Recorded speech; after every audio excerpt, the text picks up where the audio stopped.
Grabe ito. Mas malaki pala ito. Totoo kaya?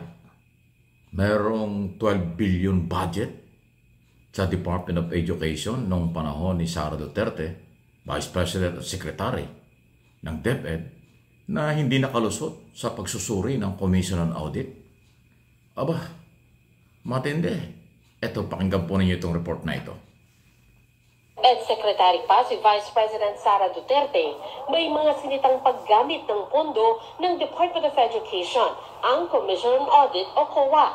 Sa audit report ng COA sa Department of Education taong 2023, sinabing merong kabuuang 12.3 billion pesos na hindi nakapasa sa audit at kailangang isettle ng DepEd.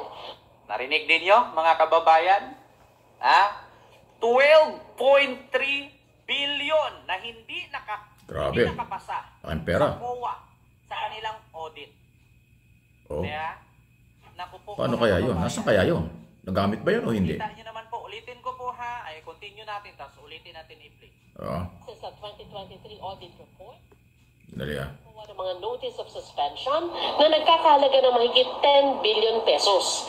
Mga notice of disallowance na nagkakahalaga ng 2.2 billion pesos at mga notice of charge na nagkakahalaga ng 7.38 billion pesos. Ayon sa COA, ang notice of suspension ay mga transaksyon o account na mukhang illegal, hindi nararapat o irregular kung hindi ito may papaliwanag ng husto. Nagpapalabas naman ng notice of disallowance ang COA kapag hindi nakapasa sa audit dahil illegal, irregular, magarbo at iba pa ang pinagkagastusan. Nabibigyan naman ng notice of charge ang isang ahensya kapag kulang ang revenue o receipt na kailangan matanggap ng ahensya dahil sa kakulangan ng appraisal, assessment o collection.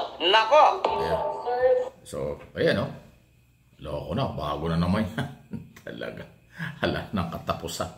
Ang nahuhukay na pagdududa sa paggamit ng pera.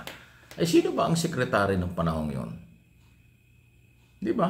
Mula 2022, after ng eleksyon, presidential election, si Sara Duterte na Vice President ang ginawa sekretary. Di ba?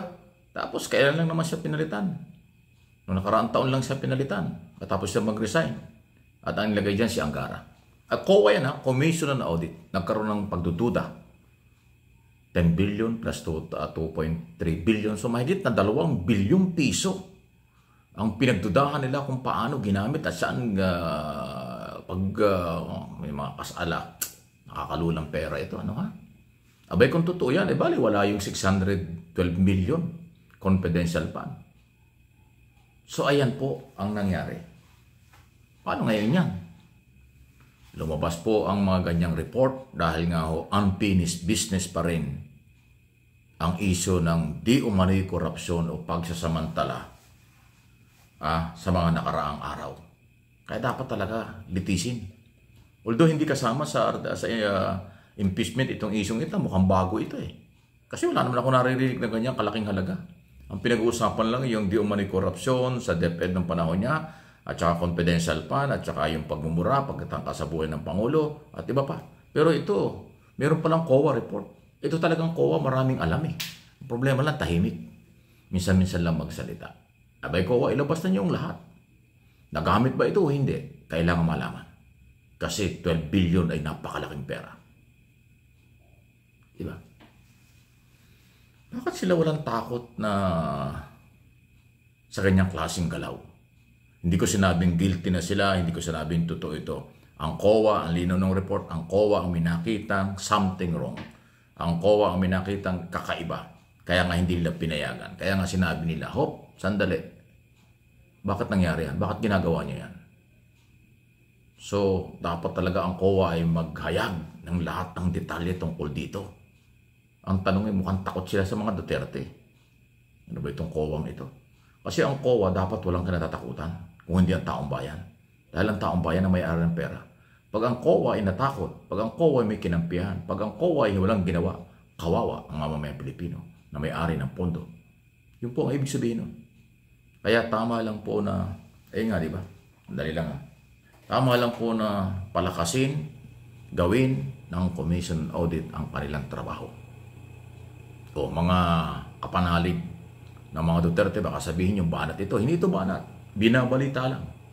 At tayo nagtatanong lang, totoo ba ito? Anong nangyari dito? Kaya challenge natin ang COA dahil sila ho ang nagpaputok ng balita. Sila ang kinukod dyan sa balitang yan. So dapat sila magpaliwanag. At hindi dapat ibaliwala. 12 billion, di umano. Wow! Alam mo, sa totoo lang, mabait din si Secretary Angara. Di ba kamakailan lang in-expose niya na merong ghost student. Merong multong estudyante na ginastusan daw ng hindi lang pala 50, 100 milyon ang pondong inilaan. Pero wala namang estudyante. Kaya ghost student. Di ba? Kanong katinding kagarapal. Nakakapaglabas ng pondo nang walang pinagkakagastusan.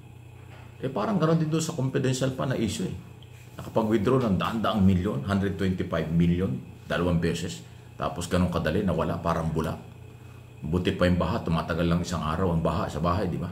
Ito bula lang, parang bula ng sabon. May sabon ngayon, mamaya wala na. Gano'ng katinding natunaw yung daan-daang milyon. Ito na naman. May bago pa. 12 billion. Billion na, pinag-uusapan.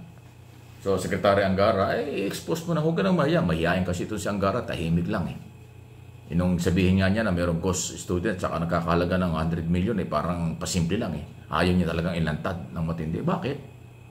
Obligasyon ng gobyernong itama ang paggamit ng pera. Obligasyon ng kahit na sino ayon siya ng pamahalaang correct ang pagkakamali. Panagutin ang dapat nagkamali. No one is above the law. Ignorance of the law excuses no one. President, Vice President yan, umano Vice President yan, umano may kinalaman, or abogada yan, dapat alam niya. Yan ang challenge natin. Kay Secretary Angara at sa COA, ilabas nyo ang totoo. Ano ba talaga ang nangyari sa DepEd, Department of Education? Noong panahon ni Sara Duterte, mula noong 2022, hanggang sa siya ay maalis, mag-resign, dyan sa Department of Education. Ang sabi nga nila, may shortage tayo sa classroom, textbook, sa mga teacher, at ibang gastusin pa ng mga nag-aaral. Pagkatapos ganito ang mga bababalita mula sa COA. Nakakalulang bilyones, nakakalulang pera. Again, ulitin ko hindi po sinasabi natin guilty o may kinalaman si Vice President dito. Kaya lang siya ang sekretary ng panahong yon, may something, may nakita ang COA na nagduda sila at kanilang tinatanong kung para saan yan, kung ano yan. Katulad ng report. Di ba? Kung ginawa nila, kung nagkatotoong nalabas yung pondo, nasa ng pondo. Kung sila nagplano para gawin yan, yung plano, parte na yan ng korupsyon. Yung pinagplanuhan mo na gumawa ka ng labag sa batas, pananagutan yon. Pero kung ginawa mo totoong nawala yung pera, mas malaking pananagutan yon. Wow! Please like and share, subscribe, and follow sa aking mga channel. Mike Abe Opinions, yung kabila, at ito, MA Pinoy TV.